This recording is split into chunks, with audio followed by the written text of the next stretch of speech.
हसन अल्लाह यारी साहब के साथ जिस मौजू पर झगड़ा होता है वो मौजू ये था कि अहले बैत उज़्ज़ाम अलैहिमुस्सलाम वॉशरूम नहीं जाते थे। अहमद भाई, हमने अल्हम्दुलिल्लाह सही तरीन सनद के साथ हाल ही में अल्लाह यारी साहब को इस पर जवाब रिकॉर्ड करवाया था।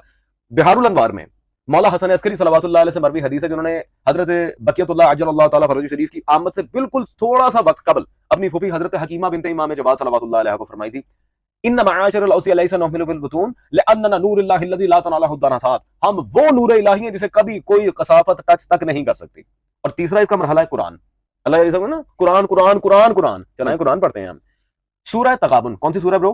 सूरह तगाबुन। सूरह तगाबुन की आयत नंबर 8, उसमें अल्लाह वाज़ेह तौर पे कह रहा है फामनु बिल्लाहि व रसूलिही व नूरिल्लज़ी अंज़लना, ईमान लाओ अल्लाह पर, रसूल पर और उस नूर पर जिसे हमने नाजिल किया। सुभान अल्लाह। अब इस आयत शरीफा की तफसीर, क्योंकि तफसीर भी राय करना तो वैसे ही कुफर है, कुरान के ज़ाहिरी अल्फाज पे चलना और बगैर रसूलुल्लाह और अहले बैत सल्लल्लाहु अलैहि वसल्लम छोड़, अस्तगफिरुल्लाह, ये क्या बात हुई भाई? तफसीर का कोई उसलूब होता है, कुछ उसूल होते हैं।